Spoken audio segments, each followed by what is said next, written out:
चुनाव का ऐलान हो गया है। किशनगंज सीट से जेडीयू उम्मीदवार उतारेंगे यानी भाजपा, और अख्तरुल इमान साहब एमआईएम से जो पतंग छाप है, और कांग्रेस के हाथ छाप। तो इस बार क्या लगता है किशनगंज के लोकसभा सीट पर किसको वोट करेंगे आप लोग? हम लोग करेंगे अख्तरुल इमान को। आखिर क्यों उसी को वोट देना चाहेंगे? देना उसी को, जब से रहेंगे हया से उसी को वोट देंगे, हारेगी। आखिर क्या रीज़न है जो उनको वोट देंगे? उन लोग ठगबाज है, बीजेपी भी ठगबाज, कांग्रेस भी ठगबाज, सब ठगबाज। और अवैसी साहब? अवैसा सही है। सही है। हाँ जी बोल सही है, अवैसी सही है, हाँ? अवैसी सही है, अवैसी साहब सही है। हाँ, सही है। आखिर क्यों अवैसी साहब आपको सही लग रहा है? सही है। हुकूमत से लड़ रहा है वो। और कांग्रेस? कांग्रेस तो अभी वो कांग्रेस है, हाँ? कांग्रेस तो है, अभी लड़ रहा है वो। जेडीयू नहीं। हाँ, किशनगंज में लोकसभा चुनाव है। बीजेपी और उसके बाद कांग्रेस और एमआईएम, तीन कैंडिडेट उतारेंगे यहाँ पर पार्टियाँ। तो क्या लगता है इस बार किसको वोट करेंगे आप लोग यहाँ पर? आखिर क्यों अख्तरुल इमान को वोट करेंगे? कोई रीज़न? हाँ, वाला है, अच्छा, वो आवाज उठाता है। बोलने वाला तो सब है। सब नहीं, उसके अलावा कोई नहीं है दुनिया में। अच्छा, उन्हीं को वोट करेंगे आप लोग? हाँ सर। हाँ, मेरे साथ इस वक्त मौजूद है द मैसेज न्यूज़ के फाउंडर एमडी नवेद आलम साहब और डॉक्टर मुस्तजाब साहब, जो कि एक हमारे इलाके के कद्दावर नेता भी हैं, और द मैसेज फाउंडर से जो द मैसेज के जो न्यूज़ के जो संचालक है एमडी नवेद साहब, लगातार ग्राउंड रिपोर्ट करते हैं और सीमांचल की जानकारी उन्हें बहुत ज़्यादा है। तो इस बार यहाँ से सर एमआईएम भी लड़ रहे हैं और कांग्रेस भी लड़ रही है और जेडीयू भी। तो इसमें क्या है इस बार का आकलन? यहाँ पर लोग कह रहे हैं कि त्रिकोणीय है, आप बेहतर जानते हैं, तो हमारे दर्शकों को आप बताइए कि यहाँ का इस बार क्या रहेगा, कैसा रहेगा? देखिए, त्रिकोणीय मुकाबला इस बार नहीं है, और जैसा कि अभी लोगों के सामने में एक बड़ा मुद्दा रहेगा कि भाई त्रिकोणीय मुकाबला है, बीजेपी या जेडीयू को हराओ तो कांग्रेस को वोट दो, एक बहाना है। इस बार शुरू से ही एमआईएम का पकड़ मजबूत रहा है। असदुद्दीन अवैसी के खिलाफ बीजेपी उम्मीदवार लता की तीखी बयानबाजी। कहा, हैदराबाद के लिए कुछ नहीं किया असदुद्दीन अवैसी। भाजपा की 49 वर्षीय युवा उम्मीदवार माधवी लता हैदराबाद में सामाजिक कामों के लिए भी जानी जाती है। अब वह 23 मई को होने वाले आम चुनाव में असदुद्दीन अवैसी साहब से उनके घर में मुकाबला करने के लिए तैयार है। तेलंगाना की चर्चित हैदराबाद सीट पर भाजपा ने इस बार कोम्पेला माधवी लता को उतारा है। फिलहाल ऑल इंडिया मजलिस इत्तेहादुल मुस्लिमीन के प्रमुख असदुद्दीन अवैसी साहब इस सीट पर सांसद है। हैदराबाद सीट पर सन 1884 से ही असदुद्दीन अवैसी साहब का कब्जा रहा है। इसे असदुद्दीन अवैसी साहब का गढ़ माना जाता है। चुनावी मैदान में उतरने के बाद से माधवी लता लगातार असदुद्दीन अवैसी साहब पर निशाना साध रही है। उन्होंने एक बार फिर दावा किया कि असदुद्दीन अवैसी ने इस निर्वाचन क्षेत्र को केवल पीड़ा, भय और अन्याय दिया है। साथ ही ये भी दोहराया कि वह उनकी भव्य छवि से परेशान नहीं है। माधवी लता ने निर्वाचन क्षेत्र में विकास की कथित कमी के लिए एआईएमआईएम प्रमुख की आलोचना की। साथ ही उन्होंने साफ किया कि वह असदुद्दीन अवैसी साहब की विशाल छवि से परेशान है। जब बीजेपी उम्मीदवार लता से पूछा गया कि वह राजनीति में नहीं है और असदुद्दीन अवैसी साहब को कैसे टक्कर देगी, इस पर उन्होंने पलटवार करते हुए पूछा कि असदुद्दीन अवैसी की किस तरह की छवि है। उन्होंने कहा, आप इनकी विशाल छवि पेश करते हैं, लेकिन ये मायने रखता है कि किस तरह की छवि है। यदि आपके पास विशाल छवि है, एक नकारात्मक छवि है, तो इसे खत्म करने के लिए एक कंकड़ से अधिक की आवश्यकता नहीं है। उदाहरण के लिए, यदि आपने ताश के पत्तों से एक घर बनाते हैं तो इसे गिराने के लिए इतनी ऊर्जा की आवश्यकता है। भाजपा उम्मीदवार ने आरोप लगाया कि पीड़ा, पिछड़ापन, अन्याय, डर और असुरक्षा के अलावा हैदराबाद लोकसभा क्षेत्र में असदुद्दीन अवैसी ने कुछ नहीं दिया। उन्होंने कहा कि जरूरी है कि मतदाताओं को निर्वाचन क्षेत्र की सच्चाई से अवगत कराना चाहिए।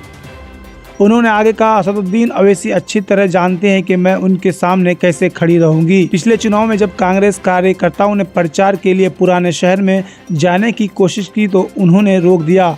आज वही लोग कांग्रेस उनके मित्र है। भाजपा प्रत्याशी ने जोर देकर कहा कि वह किसी हथकंडे से नहीं डरेगी। उन्होंने मतदाताओं से सड़क, फ्लाईओवर, मेट्रो रेल, स्वच्छता, आवासीय इलाकों, स्कूलों, स्वास्थ्य और खेल सुविधाओं सहित विकास का वादा किया। इसके अलावा उन्होंने बताया कि निर्वाचन क्षेत्र में प्रसिद्ध मोतीलाल की चूड़ियों के व्यापार को बढ़ावा देना और IT कंपनियां भी उनके एजेंडे में है। उन्होंने कहा, मैं वहां के पसमानदा पिछड़े मुसलमानों के सामने कैसे खड़ी हो सकती हूं, मैं उन हिंदुओं के खिलाफ कैसे खड़ी हो सकती हूं जो वहां डर में जी रहे हैं। उन्होंने दावा किया कि निर्वाचन क्षेत्र में कोई विकास नहीं हुआ है। सड़क किनारे कूड़े के ढेर की कुछ तस्वीरें दिखाते हुए उन्होंने पूछा, क्या यही हैदराबाद है? उन्होंने कहा कि राज्य की राजधानी को IT हब के रूप में जाना जाता है, लेकिन IT क्षेत्र हैदराबाद लोकसभा क्षेत्र में नहीं फैला है। उन्होंने सवाल करते हुए कहा, आप हैदराबाद लोकसभा को हैदराबाद कह सकते हैं और वहां एक भी IT कंपनी नहीं होगी। क्या यही विकास है? मुझे वहां एक स्पोर्ट्स कॉम्प्लेक्स के बारे में बताएं। उन्होंने कहा कि इस बार असदुद्दीन अवैसी साहब का पत्ता साफ है, यहां से BJP उम्मीदवार जीत रहे हैं। तो दोस्तों, आप कमेंट बॉक्स में बताएं, क्या असदुद्दीन अवैसी साहब को हरा पाएंगे या नहीं। वीडियो को लाइक शेयर ज़रूर करें और चैनल को जरूर सब्सक्राइब करें। यूपी के किलेबंदी को तैयार है असदुद्दीन अवैसी साहब के 11 सिपह सालार, बस आदेश का है इंतज़ार। मेरठ में पिछले साल हुए महापौर चुनाव में भले ही BJP के हरिकांत अहलूवालिया जीत गए, लेकिन AIMIM की पतंग आसमान में इतनी ऊंचाई पर उड़ेगी ये किसी ने नहीं सोचा था। लोकसभा चुनाव को लेकर जहां सभी पार्टियों ने पूरी ताकत झोंक रखी है, वहीं ऑल इंडिया मजलिस इत्तेहादुल मुस्लिमीन AIMIM प्रमुख असदुद्दीन अवैसी साहब की खामोशी पश्चिमी यूपी में बड़े सियासी तूफान की आहट करा रही है। असदुद्दीन अवैसी साहब के 11 सिपह सालार पश्चिमी यूपी की किलेबंदी को तैयार बैठे हैं, बस उन्हें अपने नेता के आदेश का इंतजार है। असदुद्दीन अवैसी साहब का प्लान जैसे ही लॉन्च होगा, वैसे ही पश्चिमी यूपी का सियासी तापमान और बढ़ जाएगा। पश्चिमी यूपी की 11 सीटों पर AIMIM ने चुनाव लड़ने की तैयारी कर ली है।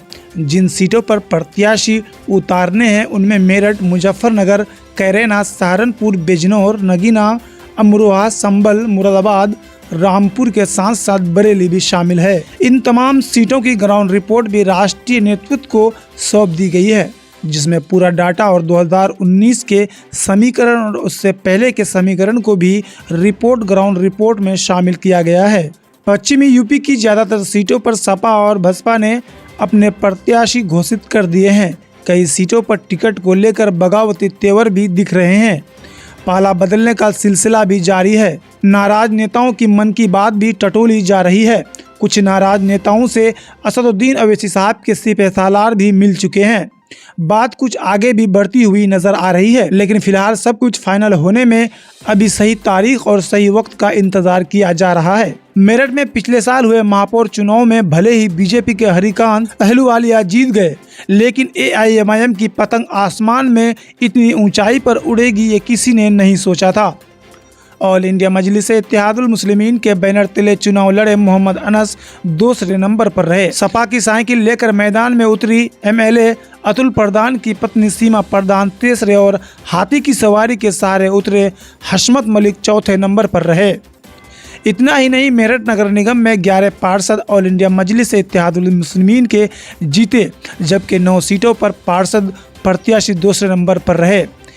इस जीत ने सबको चौंका दिया और असदुद्दीन अवैसी के लिए नए रास्ते भी खोल दिए। ऑल इंडिया मजलिस इत्तेहादुल मुस्लिमीन के पश्चिमी यूपी अध्यक्ष महताब चौहान का कहना है कि AIMIM पूरी मजबूती से चुनाव लड़ेगी और बड़ा विकल्प बनेगी और जनता असदुद्दीन अवैसी साहब की तरफ उम्मीद भरी नज़रों से देख रही है। वहीं मेरठ महानगर अध्यक्ष इमरान अंसारी का कहना है कि मेरठ से चुनाव लड़ने के लिए सपा और बसपा के कई नेता संपर्क में है। वक्त आने दीजिए, अभी खामोशी लग रही है आपको, लेकिन जल्द बड़ा सियासी तूफान उठेगा। तो दोस्तों, ताज़ा तरीन खबरों के लिए AIMIM न्यूज़ चैनल को सब्सक्राइब करें, वीडियो को लाइक शेयर ज़रूर करें, कमेंट बॉक्स में आप अपनी राय जरूर दें। यूपी में असदुद्दीन अवैसी साहब ने बनाया T20 प्लान, सपा कांग्रेस में मच गई खलबली, जाने क्या है मामला। 2022 में विधानसभा चुनाव में असदुद्दीन अवैसी साहब ने 95 उम्मीदवारों को मैदान में उतारा था। इनमें से 94 की जमानत जब्त हो गई थी। लोकसभा चुनाव 2024 करीब है, ऐसे में तमाम पार्टियां एक्शन मूड में हैं। वहीं ऑल इंडिया मजलिस इत्तेहादुल मुस्लिमीन AIMIM ने भी कमर कस ली है। पार्टी उत्तर प्रदेश में चुनाव लड़ने के लिए तैयार है। बैरिस्टर असदुद्दीन अवैसी साहब की यूपी में एंट्री के बाद से इंडिया अलायंस में खलबली मची हुई है। ऑल इंडिया मजलिस-ए-इत्तेहादुल मुस्लिमीन के सांसद बैरिस्टर असदुद्दीन अवैसी साहब ने यूपी के उन सीटों पर उम्मीदवार उतारने का फैसला किया है जहां मुसलमान वोटर्स की संख्या काफी ज्यादा है। इनमें अलीगढ़, सहारनपुर, बिजनौर, कैराना, संभल, अमरोहा, आजमगढ़ और बुलंदशहर जैसी सीट्स शामिल है। माना जा रहा है कि असदुद्दीन अवैसी साहब के उम्मीदवार समाजवादी पार्टी और कांग्रेस का सियासी समीकरण बिगाड़ सकते हैं। संभल, मुरादाबाद, आजमगढ़ और मैनपुरी वो सीटें हैं जहां 2019 में अखिलेश यादव ने जीत हासिल की थी। अखिलेश यादव इस बार भी यहां से यादव और मुस्लिम समीकरण के सहारे जीतने की योजना बना रहे हैं। हालांकि इस बार इन सीट पर असदुद्दीन अवैसी साहब की भी नज़र है। असदुद्दीन अवैसी साहब के प्रत्याशियों के यहां से चुनाव लड़ने से सपा के वोट बैंक पर डेट लगना तय माना जा रहा है। 2022 विधानसभा चुनाव में भी असदुद्दीन अवैसी साहब ने 95 उम्मीदवारों को मैदान में उतारा था। इनमें से 94 की जमानत जब्त हो गई थी। असदुद्दीन अवैसी साहब के पूरा जोर लगाने के बावजूद भी AIMIM यूपी में अपना खाता नहीं खोल सकी थी।